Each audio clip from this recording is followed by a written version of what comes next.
naman pong tumawag ng aking pansin. Dito po sa Honda Desmark, Santa Cruz, Laguna. Sa pagdaan natin, napansin ho natin dito bagong unit na nakadisplay dito sa kanilang harapan. Ito pa rin po yung Honda XRM DSX 125cc.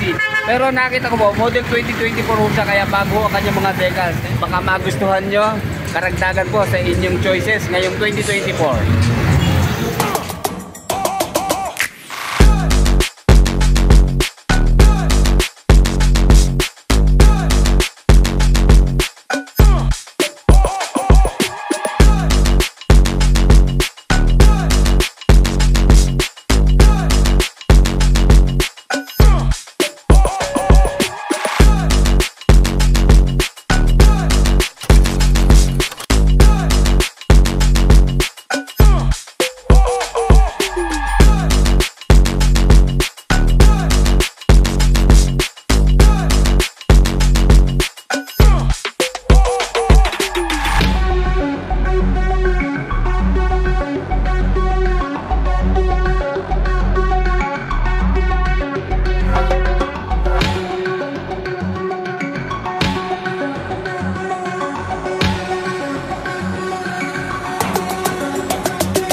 Sa totoo lang po, kahit matagal na po itong XRM, ang lakas pa rin po talaga ng appeal, lalo na sa aming mga kalalakihan. Okay, ito pa rin naman po yung dating XRM. Pareho po sila ng specifications sa mga nauna. Ang nabago lang po ito, yung parang damit niya. Nabago po yung kanyang decals. And then sa kulay po, itinanong natin sa loob, dalawang kulay lang po ang available ngayong 2024 model ng XRM 125 DSX. Ito nga pong kulay black at saka kulay white. And then same lang din naman po ng kanyang decals. Okay, dito sa kanyang front fender mapapansin natin yung black na kulay niya, nadagdagan po ng color combined na yellow at red.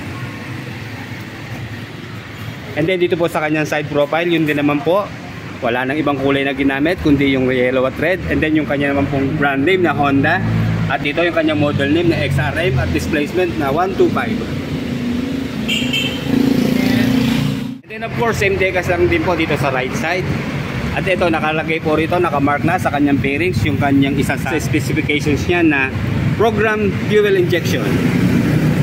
Kaya sigurado, tipid ho sa gasolina itong XRM. Okay, yun lang po mga decals and sticker niya. And then dito sa kanyang rear, makikita natin yung kanyang brand name na Honda. Dito po sa kanyang rear fender. Inspired pa rin po sa CRF ang kanyang headlight. And then ito yung kanyang tatak sa pinakaharap niya. Ito pong Honda na kulay red.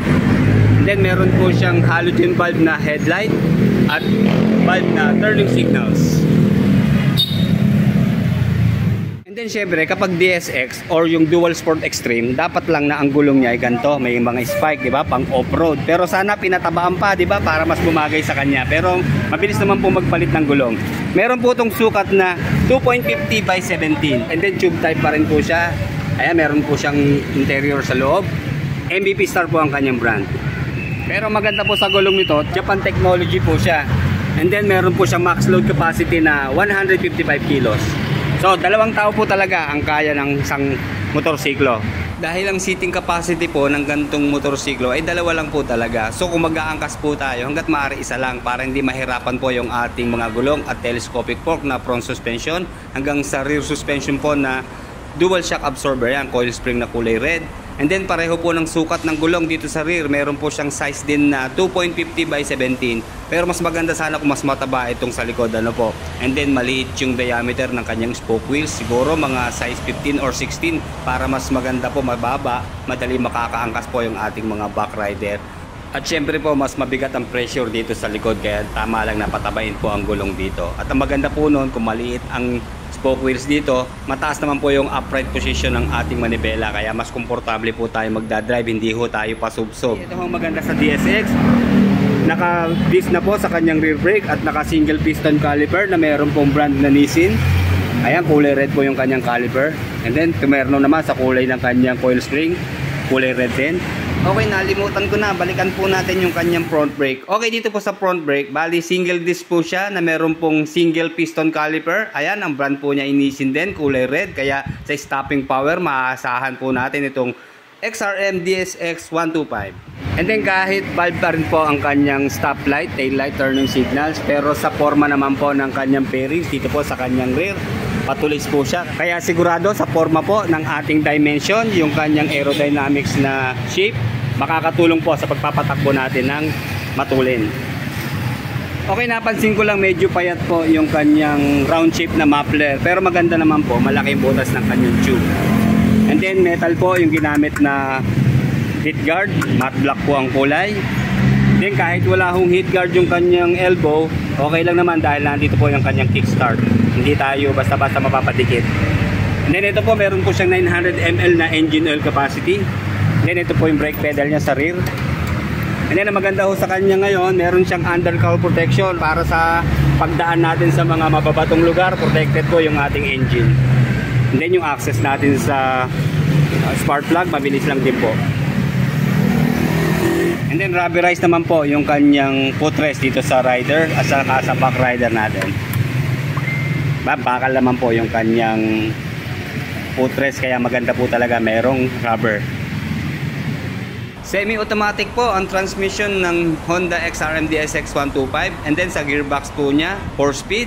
And then sa gear shift pattern po ay rotary. And then meron po siyang curb weight na 104 kilos. And then sa ground clearance naman po, 145 mm. And then 775 mm na seat height. 4-stroke, single cylinder, 2-valve, single overhead cam, air-cooled sa kanyang cooling system, fuel injected sa kanyang fuel supply system, and then 125cc displacement. Meron po siyang maximum power na 7.12 kilowatts at 7,000 RPM. And then maximum torque naman po na 9.5 Nm at 6,500 RPM. And then bago natin sakyan, check muna po natin yung kanyang upuan. Okay, medyo makitid po siya. Kaya sigurado hindi ho makaka-apekto yung kanyang seat height at ground clearance sa pag-upo natin. Sigurado ho, komportable tayo dito. Although yung kanya naman pong foam, hindi siya ganun kalambot. Tapos one tone lang po yung kanyang upholstery. Medyo makakapal na rin naman po. At magaspang po siya, kaya hindi ho tayo basta-basta dudaus dito. At yung tabas niya, okay, ito mapapansin nyo medyo pataas siya, di ba? Kakatulong po yan para wag tayong umislide. Ayan. And then dito ho, hindi ho kita yung kanyang hati, pero okay lang naman. Okay, kadalasan po na hinahanap ng mga ka-riders natin ay yung gear indicator. So ito ho, i-check natin kung may gear indicator na po siya, ha. Tutulungan po tayo ni Sir Lester para mapakita ho sa atin yung kanyang fully digital na instrument panel. Ayan, lalagyan niya po ng battery. By the way, sa fuel tank capacity, nasa 3.8 liters po. And then meron po siyang fuel consumption na 65.4 kilometers per 1 liter. Kaya napakatipid po nito. And then sa top speed, umaabot po ito ng 100 to 110 kilometers per hour. And then habang kinakabit ni Sir Lester yung baterya, may napansin po ako rito isang model ng XRM. Ito ang hinahanap kong kulay ho eh. Kita niyo po, ang ganda, ang guwapo, di ba? Pero wala na po raw ng gantong kulay. Saka mukhang upgraded na po ito. Ayan, napalitan na yung kanyang rim. And then yung muffler, babago na rin po. Ayan, tapos siguro, pero ito pa rin yung kanyang decal. Saka yung kanyang seat cover, yung bago na. Okay, ito. Ayan, fully digital na po siya. Pero sad news po mga ka-riders, wala pa rin po siyang gear indicator dito sa model 2024 ng XRM DSX 125. Pero ito, sa kanyang screen panel po, yung nandito sa gitna, ito po yung kanyang speedometer. And then dito po yung kanyang odometer. Meron ba siyang clock? Parang wala siyang clock. Wala rin po siyang clock. And then ito yung nagbi-blink, yung kanyang fuel indicator po. And then dito yung ating select menu pag tayo magpapalit po ng setting. And then dito po sa baba, nandito po yung kanyang high beam, low beam indicators po sa headlight. And then turning signal, left and right. And then check engine sign, saka neutral sign po niya. Okay. And then ito yung kanyang mga switches and button. Nandito po yung kanyang high beam, low beam, turning signals, horn. Ayan, pakinggan nyo, ang lakas po ng horn niya. Kahit nasa outdoor po tayo, ha. Ayan, kalsada. Ang lakas po, rinig na rinig yung kanyang horn. And then dito po yung kanyang electric starter push button. And then siyempre yung kanya pong brake master. And then ito, napansin ko ho, ang tigas po ng preno niya sa front. So ibig sabihin, makapit po talaga yung kanyang front disc. And then dito sa kanyang rear brake, okay din naman po. Medyo malalim siya pero tama lang. Okay na, sige, thank you sir. Okay, ayan po ang forma niya kapag naka-side stand. So no, wala na tayong i-adjust sa kanyang side stand at mababa na ang kanyang pagkakatagilid. Okay. So ayan, kagaya ng sabi ko kanina, kahit 775mm ang kanyang seat height at 145 na ground clearance, no problem po. Tayo po ay 5'8". Kahit siguro mga 5'5", lapat pa rin ang paa dito. Kasi ito ho, makitid po yung kanyang upuan. Kaya hindi tayo masyadong bukaka. So dito po, ayan. Flat na flat tayo sa saigo. Ayan, di ba? Okay, ayan, umupo na tayo. Kahit nakaupo, ayan, lapat pa rin yung dalawang paa natin. Okay, yung trademark po ng isang XRM, malapad na manibela. And then, ayan, medyo mababa siya. Akala ko medyo mataas po yung upright position niya. Pero ito, mababa. Pero hindi naman tayo pasubsob. And then, sa pagpigaan natin dito sa kanyang handle grip, ang ganda po ng handle grip niya, makapit sa kamay kahit wala tayong gloves. Kasi ito, meron siyang mga rito, design ng grip na talagang kakapit po sa ating kamay. Okay, glossy black po ang kulay niya. Pag turning radius, ayan, hindi ho aabot sa ating hita kahit meron siyang bar end na bakal. Okay, yun lang, talaga maninibago po tayo pag nasanay po tayo sa mga automatic na scooter. Pag gamit bigla natin ng XRM, ayan, para tayong maton sa kalsada, bukang-buka po ang mga kamay natin, macho ang dating, di ba? Check natin yung kanyang preno. Ang ganda ho ng kanyang brake lever, di ba? Ang ganda ho ng pagkaka-curve niya, kahit hindi napaltan. Ayan, kita nyo, ang lakas po ng kapit talaga. Kahit medyo madulas o magrasa yung ating sahig, kapit na kapit po siya. Iba po talaga kapag nakapang off-road na tayo na gulong. Okay. And then sa rear brake niya, yung kanyang disc brake sa likuran, okay, ang lakas din po ng preno. Almost equal po sila ng preno sa harap. And then sa kanya naman pong suspension, check natin. Ito. J-gradean ko po ito ng 9 out of 10. Ang ganda po ng kanyang rear suspension. Ang lambot po talaga. Talagang design po siya para sa mga lubak-lubak at mabatong kalsada. Kaya pang off-road po talaga ang motorsiklo na to. Kaya nga po sa DSX Dual Sport Extreme. Ayan.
Okay, alamin naman po natin ang kanyang updated na presyo ngayon 2024. Alam nyo, dito po sa Honda Desmark Santa Cruz, mura din po sila magbigay ng motorsiklo.